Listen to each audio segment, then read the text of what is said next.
es la universidad más importante, ¿no?, del mundo cristiano.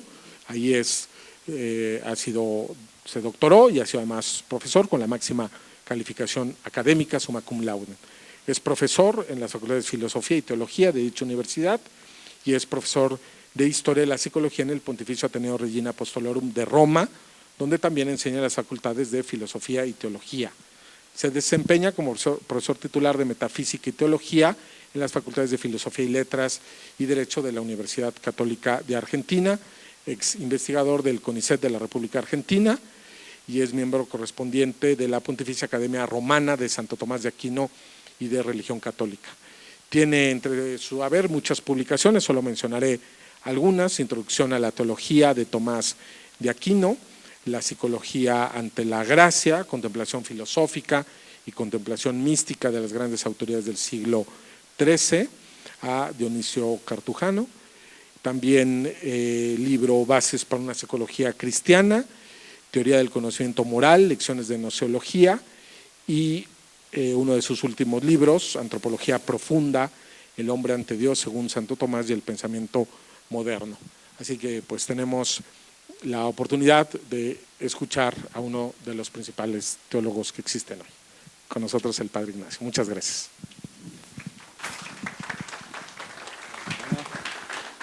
Ahí. Muchas gracias, Padre Alfonso López Muñoz, del maestro Alejandro, y gracias a todos ustedes por su presencia, por este interés por un tema importante, pero también difícil y actual, con relevancia en el campo especulativo, científico, pero también práctico, porque estamos tratando lo más importante de la vida humana, en su condición particular, en su condición concreta, muy especialmente refiriéndonos a un campo que en nuestra época adquiere cada vez importancia, el campo de la psicología. Sabemos cómo no solamente desde el punto de vista de la práctica psicoterapéutica, este campo necesita una iluminación, sino también desde el punto de vista teórico hace falta una iluminación para poner los estudios psicológicos en coordinación con la sabiduría clásica, con la filosofía, como nos llega desde la tradición, y sobre todo con la fe, a partir de las fuentes de la Sagrada Escritura y de los padres de la Iglesia, de los grandes autores de la teología cristiana. El Padre Alfonso ha hecho referencia a uno de estos grandes autores, a Santo Tomás de Aquino, sobre los cuales, desde el punto de vista teórico, nos basaremos. Otro de los autores es Buenaventura. Hoy es la fiesta de San Buenaventura, un gran autor espiritual, un gran psicólogo, y por eso lo recordamos especialmente. Hoy está un poco, pero durante siglos ha estado en la base del pensamiento cristiano. Todos recordamos esa obra corta pero profundísima, El itinerario de la mente hacia Dios, que refleja lo más profundo de la evolución humana, lo que hoy llamaríamos una psicología evolutiva, pero más espiritual, más profundo, más decisivo, y que conecta con la eternidad. Comenzamos con una breve descripción, un poco antes, de los grandes temas de este seminario, que, como dijimos anteriormente, se desarrolla justamente en forma de seminario, con interacción, con preguntas, con intervenciones.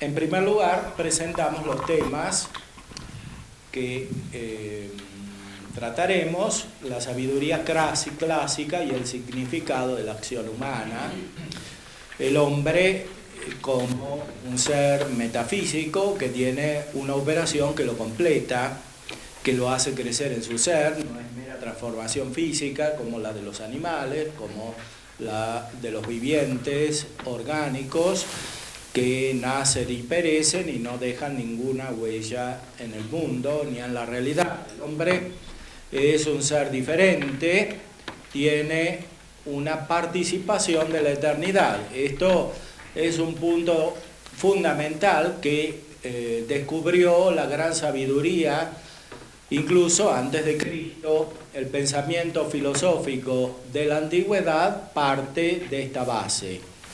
El ser por sí mismo es principalmente inmaterial. Este es el gran descubrimiento, por ejemplo, de Platón.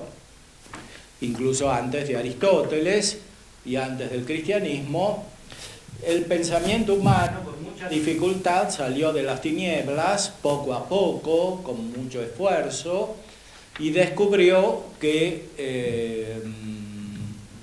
la realidad no es principalmente la que cambia, la que nace, la que desaparece, sino la que permanece. Por supuesto, era un descubrimiento con mucho trabajo, mezclado con errores. Platón puso esta realidad en las ideas. Sabemos que esa realidad no solo son las ideas, sino la inteligencia que conoce las ideas. Aristóteles, después de Platón, justamente subrayó este punto. La realidad principal es la realidad de las sustancias intelectuales, de las sustancias que por ser intelectuales están separadas de la materia. Pero a diferencia de Platón, descubrió y explicó con precisión cómo la persona humana puede tener una inteligencia con la cual participa de la eternidad y al mismo tiempo ser material, tener un cuerpo. El de ánima de Aristóteles, Peripsikes en griego, es la primera gran psicología de la historia de la humanidad. Su título es justamente Psicología o Estudio del Alma. En Aristóteles encontramos formulada por primera vez la unidad de la persona, la distinción de los niveles fundamentales de la constitución de esta persona, que es la totalidad humana, es decir, el alma y el cuerpo, el alma que determina y el cuerpo que es determinado, que es formado por el alma, y el alma que tiene una facultad fundamental que es la inteligencia. La gran psicología siempre reconoció este constitutivo fundamental de la persona. Por supuesto, en nuestra perspectiva moderna, esto a veces es difícil de comprender, sobre todo porque las corrientes de la psicología contemporánea, de una manera u otra, han terminado por reacción, por subrayar los aspectos emotivos, afectivos, pasionales de la conducta humana. Pero en la sabiduría clásica, el constitutivo fundamental es siempre la inteligencia. El mismo Freud, que inicia de alguna manera el modelo de la psicología contemporánea, descubre en Aristóteles el gran maestro. La interpretación de los sueños de Freud, que es su primera gran obra, se inspira directamente en el pensamiento aristotélico. Aristóteles tiene 2 libros sobre los sueños y están citados por Freud ahí. Pero más allá de la referencia a los sueños, es sobre todo el papel de la inteligencia el que tiene importancia en el mismo Freud. En Freud lo principal del hombre es siempre la racionalidad, aunque la explicación de la racionalidad es muy diferente de la de la sabiduría clásica y del mismo Aristóteles. En Freud, la concepción de la razón es tomada de la modernidad racionalista, iluminista. Es una razón al mismo tiempo agrandada, expandida hacia todos los aspectos de la realidad, porque pretende abarcarlos todos, y reducida porque es eliminada la condición profunda, mística, la referencia al misterio que la razón humana por naturaleza puede alcanzar. Entonces, en primer lugar nos referiremos a la sabiduría clásica, que quiere decir la filosofía clásica, que tiene un elemento fundamental en la ciencia más elevada, que es la metafísica. Hablamos todavía del orden natural, de lo que la razón por sí misma puede alcanzar. La metafísica es la ciencia suprema, o como la llamaba Aristóteles, la filosofía primera. La filosofía primera, él le daba también otros nombres, la llamaba teología, y la llamaba también ciencia universal. Ciencia universal. En griego utiliza una palabra que es familiar a nosotros. Ciencia universal es ciencia católica, no católica en el sentido de la fe católica, que todavía no estaba porque no había venido Cristo, sino en el sentido de abarcar todos los aspectos de la realidad. Una ciencia según el todo. Ciencia universal. Eso es la metafísica. La posteriormente denominada metafísica, Aristóteles no usa el término. Ciencia universal quiere decir que abarca todos los aspectos de la realidad porque estudia el ser. Y sobre todo porque estudia la causa o las causas del ser. ¿Por qué existen las cosas? ¿Por qué hay una realidad? ¿Por qué no hay, como dirían posteriormente los filósofos modernos, más bien la nada? ¿Se acuerdan de esa pregunta de Leibniz? ¿Por qué existe el ser y no más bien la nada? Que está retomada por Heidegger. Entonces, ¿por qué hay ser en la realidad? ¿Por qué no es todo un puro vacío, como piensan los posmodernos, una pura aparición, parece? ¿Por qué hay ser? Porque hay una causa que explica todo, y la causa no necesita explicación, por eso es causa, pero es difícil de conocer. Excede la capacidad de la mente humana.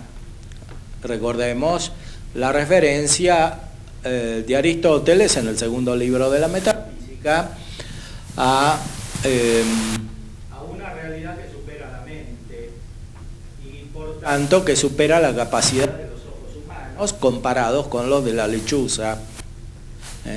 La lechuza no puede ver de día, puede ver de noche porque tiene ojos débiles, dice Aristóteles, según las traducciones, la lechuza o el murciélago no pueden ver de día, pueden ver de noche. Así, dice Aristóteles, es la mente humana respecto de la realidad superior divina.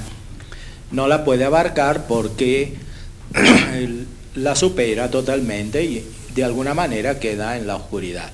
Este tema ha sido después retomado por los grandes místicos cristianos, por ejemplo San Juan de la Cruz lo cita explícitamente, cita a Aristóteles en este punto. Esto para indicar cómo la gran sabiduría cristiana,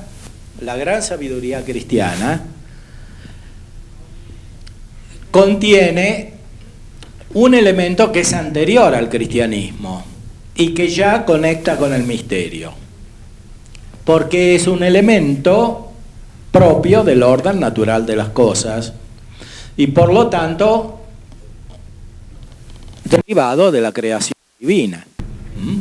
Ya la sabiduría anterior a Cristo había alcanzado de alguna manera la creación, porque justamente el tema fundamental de la metafísica de Aristóteles es por qué las cosas son, por qué está el ser de las cosas.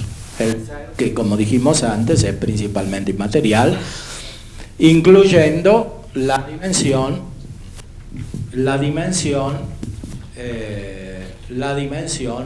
fundamental de la vida humana, que también es inmaterial.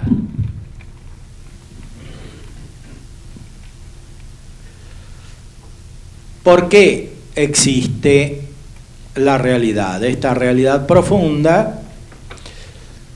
Y para lo que a nosotros interesa aquí, ¿por qué existe la realidad humana?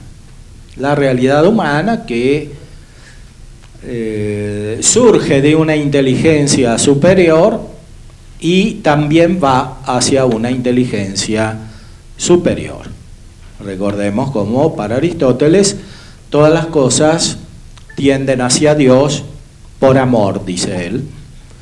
O sea, Dios mueve todas las cosas hacia sí por amor. Hay un movimiento universal que tiende hacia la profundidad divina. Entonces, en la sabiduría clásica hay siempre una dimensión divina, que es constitutiva de la realidad y muy especialmente de la realidad humana.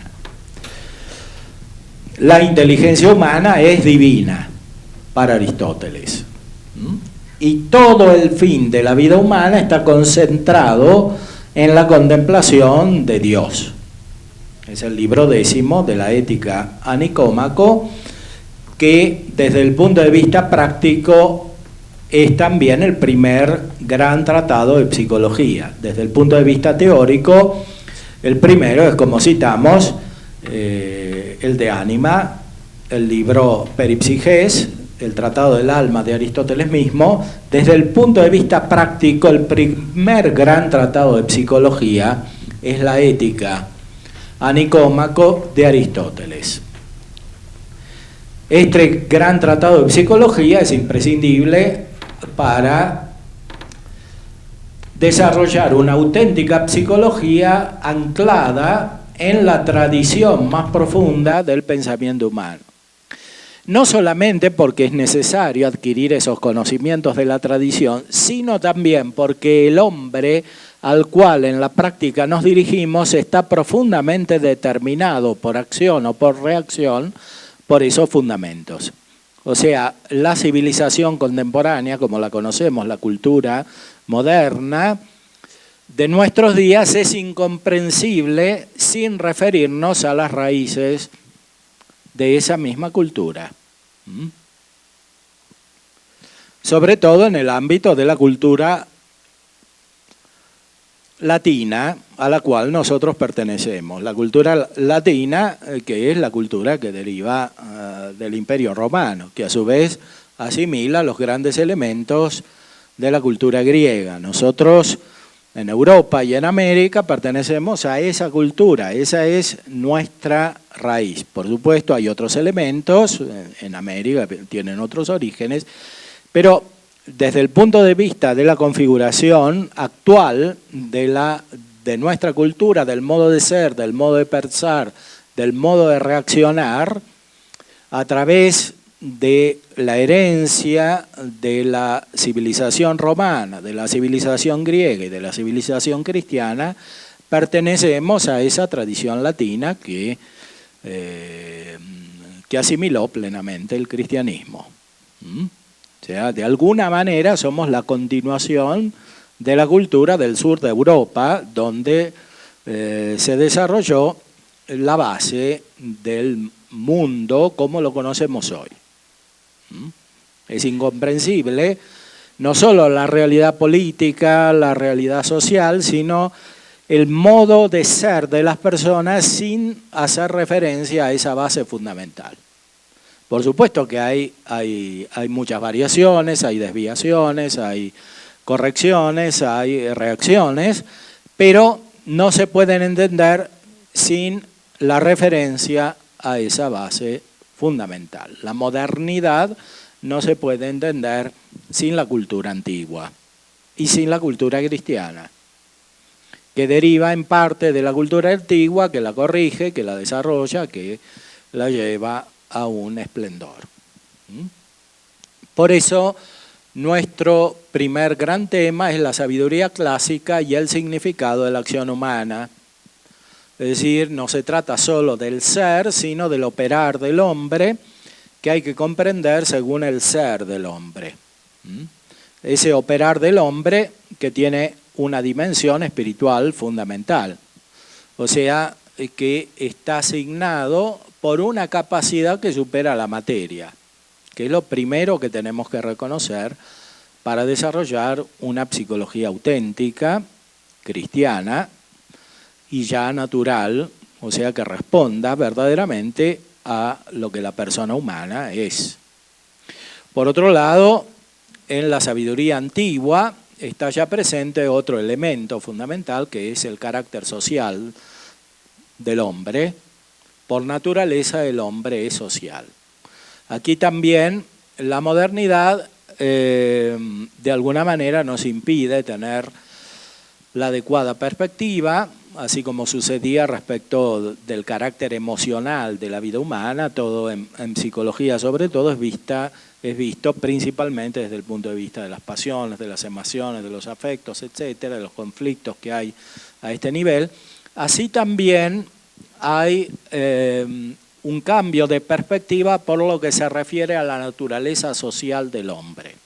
O sea, la cultura moderna es individualista, la cultura liberal es centrada en las aspiraciones del individuo como si fuese un sujeto de realización independiente no solo de los otros, sino del conjunto de la naturaleza humana.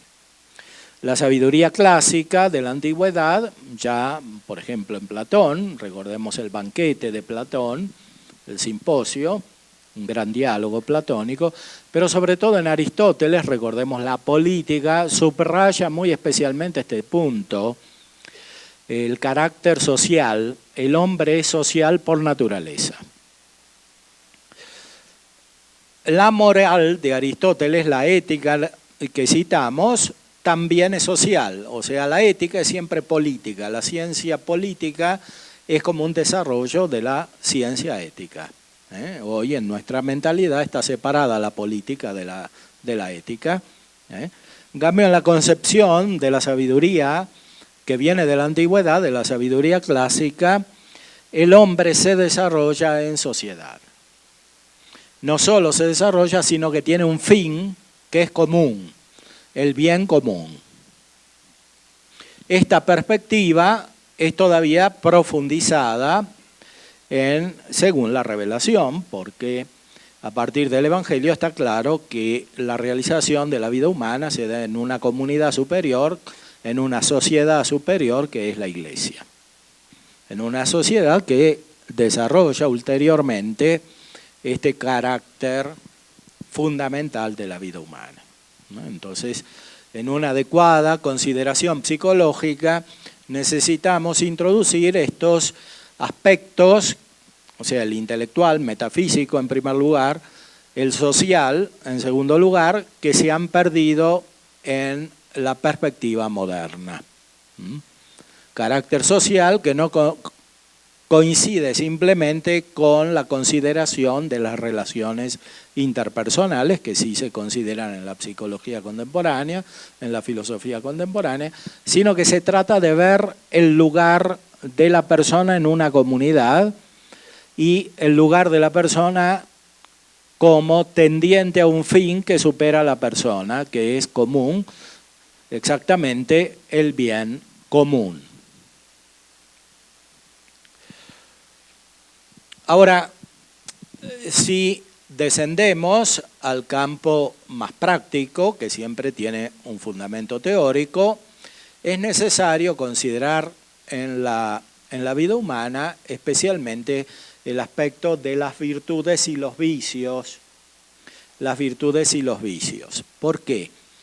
Porque no se trata de, en la consideración psicológica, de la cual hablaremos posteriormente desde el punto de vista epistemológico, no se trata solamente de ayudar a las personas en decisiones particulares, sino que se trata de favorecer el desarrollo de disposiciones estables.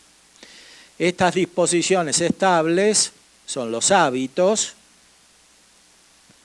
en la visión filosófica tradicional, y los hábitos pueden ser buenos o malos, o sea, pueden ser virtudes o vicios. Son disposiciones estables para operar, son segundas naturalezas, o sea, son como un nuevo nivel de ser que prepara para la operación. Hay virtudes intelectuales y hay virtudes prácticas. Las virtudes prácticas son morales, porque preparan para la operación humana en cuanto es humana, o son virtudes técnicas, artísticas, en el sentido antiguo de la palabra, en el sentido tradicional, aristotélico, etc. O sea, hay hábitos para operar en la realidad externa. Ahora, los hábitos que más interesan en la consideración psicológica son aquellos que se refieren a la realidad interna, o sea, aquellos que preparan las acciones inmanentes, no las acciones transitivas que terminan en las cosas externas, que se transforman, sino las acciones inmanentes, aquellas por las cuales el sujeto crece. Ahora, ¿cómo puede crecer el sujeto que nace y perece, que tiene generación y corrupción? Todas las cosas físicas vivientes tienen generación y corrupción. O sea, comienzan a adquirir una plenitud y en cuanto la adquieren, la comienzan a perder. Esto es propio de la vida biológica. Nacemos y morimos como los animales y las plantas. Ahora, la persona humana tiene algo diferente. Eso diferente es diferente justamente porque no depende de la evolución y del deterioro de la realidad orgánica corporal. Este es uno de los grandes puntos que caracteriza también la psicología contemporánea, que muchas veces tiene una base directamente materialista. O sea, el hombre es, lo vemos sobre todo en nuestra época, el hombre es un animal más evolucionado, pero es un animal y por eso se desarrolla y desaparece. Entonces, toda la visión psicológica consiste en adecuarse perfectamente a esta situación de inestabilidad fundamental, ontológica, que tiene el ser humano.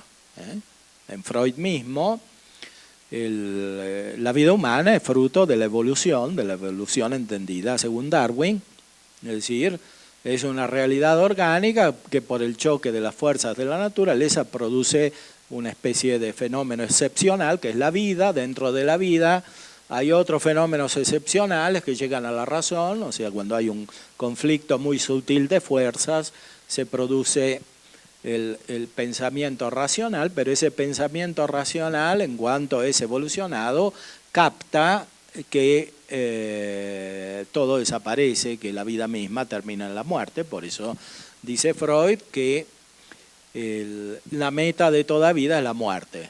Entonces, ser evolucionado es darse cuenta de que se va a morir y arreglar la vida según este pensamiento de la muerte. Entonces, no ilusionarse con una felicidad que es imposible, porque si sabemos que vamos a morir, y tanto más lo sabemos, cuanto más inteligentes somos, es inútil buscar una felicidad que no puede existir. En cambio, la búsqueda de la felicidad, que para él y para el pensamiento de origen moderno, kantiano, etcétera, es siempre sensitiva, es fruto del conocimiento de los sentidos y de la repercusión afectiva que sigue a los sentidos. Esta búsqueda de la felicidad es irracional, porque uno tiene una felicidad que la inteligencia después reconoce como pasajera y finalmente ilusoria. Entonces, el único modo de salir de esta jaula, por decir así, en la cual está encerrada la vida humana como si fuese un animal, es reconociendo algo superior a la realidad orgánica material. Y es por eso que es tan importante la referencia a la tradición del pensamiento filosófico y mucho más, por supuesto, a la revelación divina que desde la manifestación de Dios, que es absolutamente inmaterial, aclara lo que es la vida humana, que tiene también un fundamento inmaterial. Esto hoy es muy difícil de comprender y también de transmitir, por los fundamentos contrarios que tiene la cultura contemporánea. Estos fundamentos contrarios no son los mismos del pensamiento hundido en la oscuridad que poco a poco emergió en la historia de la filosofía, sino que tienen como, esta situación tiene como fundamento un rechazo de la realidad divina según la revelación y por consiguiente según la razón. Por eso la situación nuestra para transmitir este tipo de visiones es más difícil, más ardua, porque hay una actitud afectiva contraria a esta realidad superior a la materia. El sensualismo, el materialismo propios de la cultura contemporánea, el reducir todo a las emociones pasajeras y al conocimiento de los sentidos, tiene como una actitud fundamental, como un instinto fundamental, que es un instinto de rechazo de la realidad inmaterial, de la realidad divina. Es lo que aparece ya en grandes filósofos como Schopenhauer, Nietzsche, es lo que aparece en muchos psicólogos, comenzando por Freud y siguiendo por muchos otros que tienen esta actitud. Recordemos, por ejemplo, a Piaget, que está tan difundido en el ámbito de la pedagogía, tiene un pensamiento semejante, o sea, la inteligencia no es nada inmaterial, es simplemente una capacidad de adaptación a la situación, al cambio de la vida biológica, etcétera. Y mucho más en las corrientes más recientes, también en las neurociencias, en la psiquiatría, etcétera, la concepción que prevalece es esta. Por eso el punto fundamental para realizar una corrección en la visión de la psicología, de las ciencias psicológicas, porque en realidad es una actividad múltiple que tiene muchos aspectos, se desarrollan de muchas maneras, es retornar a este fundamento que está tan fuertemente subrayado por la filosofía clásica. Y aquí por clásico entendemos no simplemente aquello a lo cual nos referimos en una actitud conservadora, como si lo nuevo fuese malo. No es eso lo que queremos decir. Lo que queremos decir es que buscamos los fundamentos de nuestra propia cultura, de nuestro propio pensamiento, pero también los fundamentos del modo de ser de los hombres a los cuales nos dirigimos. Porque, repito, los hombres de nuestro tiempo, aunque no lo reconozcan y no tengan la capacidad de reconocerlo, también dependen de este progreso del pensamiento, de la filosofía, de la tradición propia de nuestra cultura, que repito es la cultura romana, latina y la cultura griega. Aquí el término latino es un motivo de orgullo, porque en la visión contemporánea muchas veces el latino significa inferior, para los anglosajones, etc. O sea, aquí lo usamos en sentido inverso, o sea, el latino significa superior, es decir, lo que continúa las bases más propias de la cultura a la cual nosotros pertenecemos, que es la cultura que tiene sus bases filosóficas en la antigüedad griega, que tiene un modelo de organización que sigue fundamentalmente esas bases en la concepción jurídica del Imperio Romano, de la cultura romana, etcétera, y que sobre todo ha sido asimilada, purificada durante mucho tiempo por la iluminación de la fe, que transformó fundamentalmente, profundamente esa cultura, conservando los elementos que pertenecen a la naturaleza humana, según la creación divina, y eliminando aquellos que pertenecen a la deformación de esa naturaleza por la historia de oscuridad y de pecado de la humanidad que proviene de los orígenes. Esa cultura hay que considerarla primero para retornar a un pensamiento que sea capaz de interpretar la realidad humana en el orden especulativo y en el orden práctico. Segundo, para entender la realidad concreta de las personas a las cuales nos dirigimos. Porque, aunque no sepan quién es Aristóteles, ni quieran leer la metafísica de Aristóteles, de un modo o de otro están marcados por la metafísica de Aristóteles, por el pensamiento de Platón, por la historia de la filosofía medieval, por Santo Tomás, por San Buenaventura, etc. Por los padres de la Iglesia. Es incomprensible. Nosotros no vivimos en Japón o en la China. Las bases culturales que determinan el modo de ser de las personas a las cuales nos dirigimos, hay que aclararlas para entender a estas mismas personas.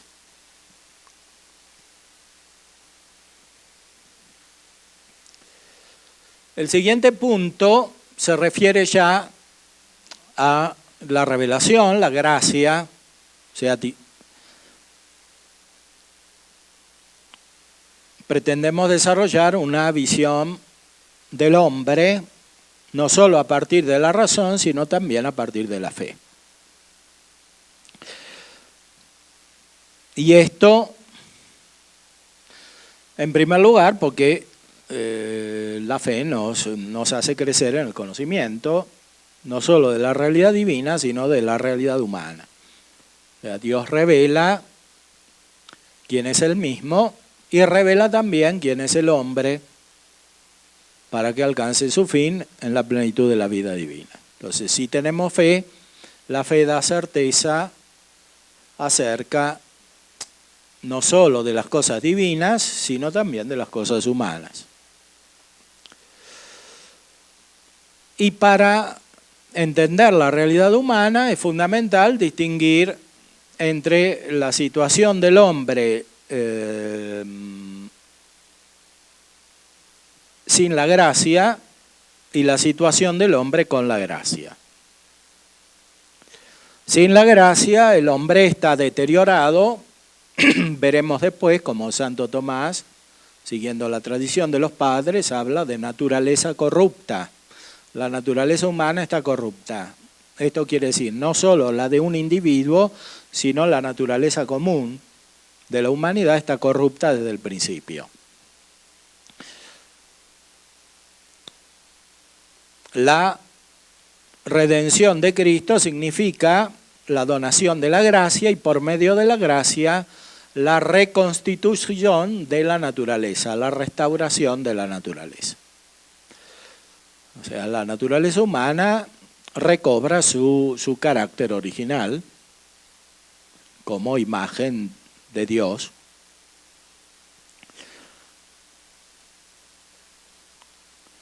La gracia es el ser divino comunicado, la vida divina comunicada, y el ser es el fruto de la creación. Cuando el hombre incurre en el pecado original, se deteriora su ser. Cuando recibe la gracia, su ser se reconstituye, es curado, es sanado y además es elevado, es perfeccionado. Entonces, para entender de verdad al hombre, no solo en lo teórico, sino también en lo práctico, porque esto se constata en la vida humana, sea de los individuos como de las sociedades, de las comunidades, a distintos niveles, es necesario tener un conocimiento de la gracia y del pecado, que es pecado original, que es pecado personal, entendido de modo material o de modo formal, porque a veces hay una conciencia, hay una voluntad de pecado y a veces no hay. Y sin embargo hay un defecto que deteriora a la persona y que deteriora a la comunidad. Entonces hay que considerar el hombre real. Una psicología cristiana que sea realista considera el hombre real, y el hombre real es el que está en pecado de muchas maneras, en un sentido análogo, porque hay muchas maneras de defecto o de privación del bien, que es el pecado, o en gracia, en vida divina, en perfección. Aquí podemos ya anticipar lo que diremos respecto de un gran psicólogo y psiquiatra católico, que es Rudolf Allers, un discípulo de Adler, que a su vez era discípulo de Freud en Viena, un gran médico católico, psiquiatra. Él decía: solo el santo está más allá de la neurosis, o sea, de la enfermedad psíquica. En un libro clásico titulado Naturaleza y Educación del Carácter, que está en español y también en inglés. Naturaleza y Educación del Carácter. Solo el santo está más allá de la neurosis.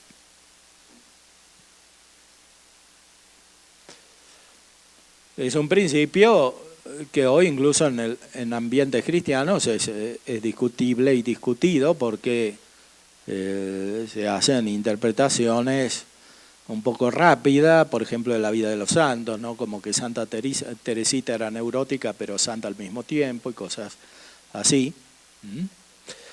Entonces, es un punto en la práctica muy importante que hace entender el núcleo de lo que queremos clarificar cuando hablamos de psicología cristiana.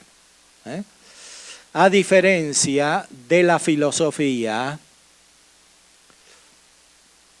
la psicología puede y debe ser intrínsecamente cristiana. La metafísica, como la hizo Aristóteles, es la misma que podemos hacer ahora. Por supuesto, la revelación nos hace profundizar más los mismos temas, la creación, el ser, etc., la inmortalidad del alma, pero fundamentalmente la metafísica de Aristóteles y la nuestra es la misma metafísica. En cambio, la psicología en sentido práctico, así como la hizo Aristóteles, sobre todo en la ética, que citamos antes, y la que podemos y debemos hacer ahora no es la misma. ¿Por qué? Porque primero consideramos la naturaleza humana con una luz diferente que no está en Aristóteles, o sea, la diferencia entre el pecado y la gracia.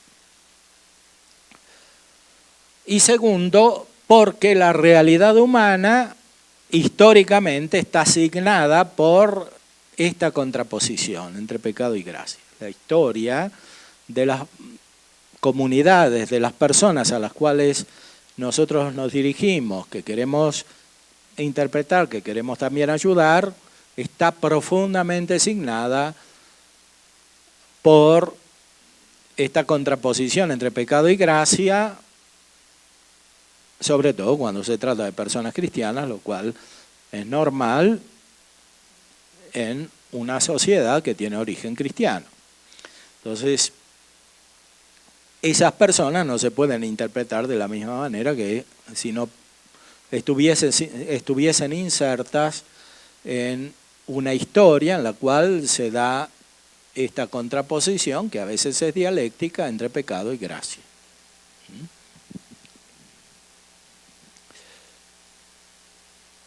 Por supuesto, el autor de la gracia es Dios, y el instrumento principal de la donación de la gracia es la humanidad de Cristo. Por eso, finalmente, consideramos la psicología a la luz de Cristo. ¿Por qué? Porque solamente en Cristo encontramos al hombre perfecto, como dice la tradición de los concilios, de los padres de la Iglesia, sobre la base de la Sagrada Escritura. San Pablo habla del varón perfecto. Cristo es el hombre perfecto.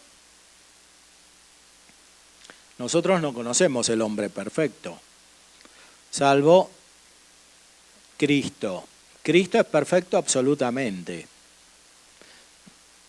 es perfecto absolutamente porque realiza plenamente la naturaleza humana. Cristo no tiene ningún pecado porque es Dios. Entonces, hay una realidad humana, que es la de la naturaleza particular de Cristo, que está absolutamente exenta de pecado, que es inaccesible en el orden natural para los que no tienen fe, pero que es accesible para los que tienen fe. O sea, podemos vislumbrar, creer, con la inteligencia elevada, por la luz divina, que hay un hombre perfecto. Entonces, de alguna manera, el fin hacia el cual podemos conducir las personas en cualquier tipo de acción que se refiera a la vida humana, desde la acción pastoral hasta la ayuda psicológica y la pedagógica, etcétera, es siempre una perfección que existe en una psicología que está desarrollada sobre la base de una visión del hombre sin fe. Esto no se puede considerar porque no existe el hombre perfecto. Para los que tenemos fe existe el hombre perfecto. Existe el hombre perfecto y la perfección relativa de cada persona y de cada comunidad está ordenada y derivada de esa perfección de la humanidad de Cristo. Entonces, una persona alcanza su perfección particular, individual, cuando se une a la perfección de la humanidad de Cristo.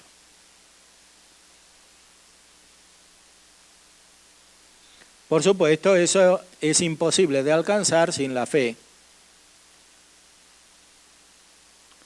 Pero si la fe es realista, o sea, si no es una mera consideración extrínseca al pensamiento real que tenemos, como si fuera una dimensión separada, inconsciente, que no tiene relevancia en la práctica, si la fe es real, entonces podemos entender que la perfección de cada persona humana se realiza en unión con la perfección de Cristo y deriva de ella.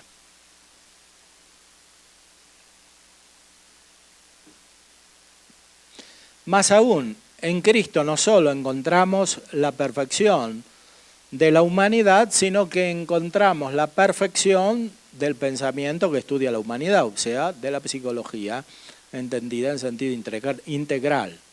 Cristo es el psicólogo perfecto, es el primer psicólogo, como dice el Evangelio según San Juan. Él sabía lo que hay en el hombre.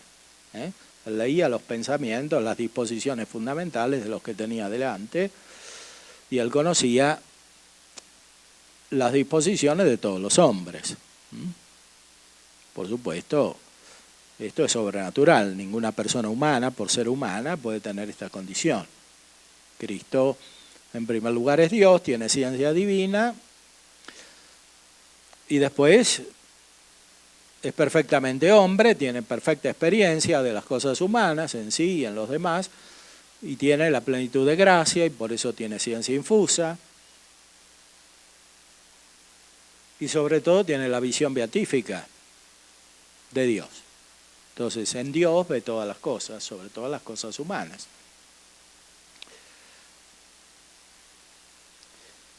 Por eso la raíz de la psicología, en el sentido más profundo del término, está siempre en el Evangelio.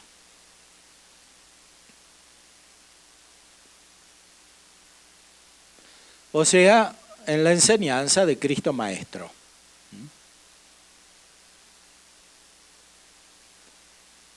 Recordemos de nuevo a San Buenaventura, un opúsculo, Cristo Maestro único de todos.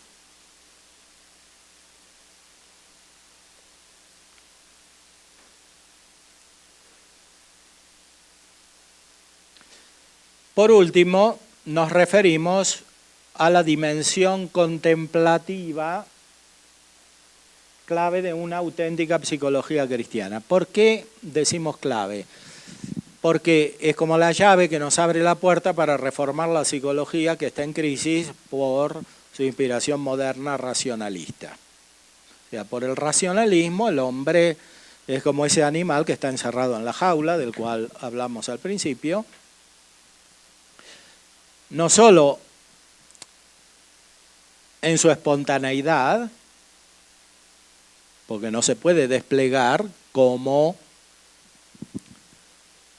podría, quisiera y tiende, sino en su conocimiento. O sea, como dice la expresión de Kant,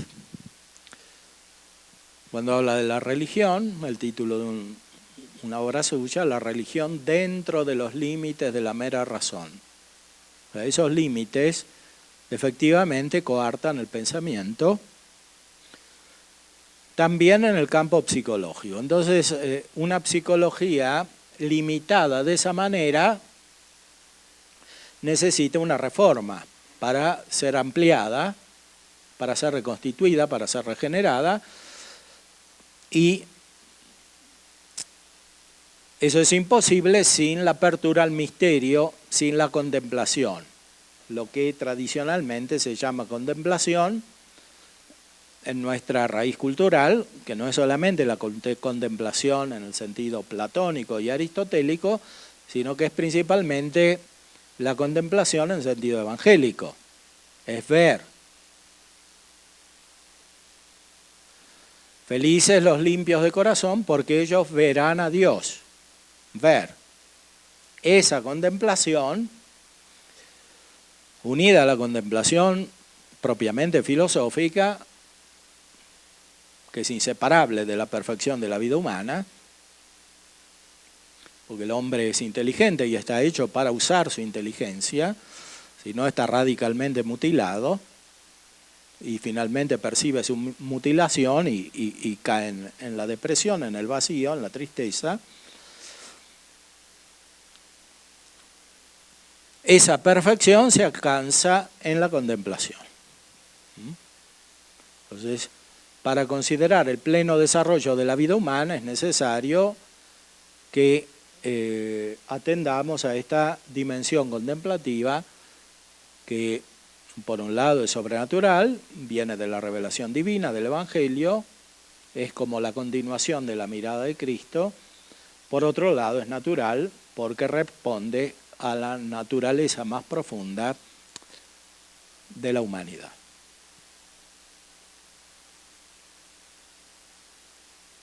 Este es, pues, el plan que seguiremos en nuestras exposiciones.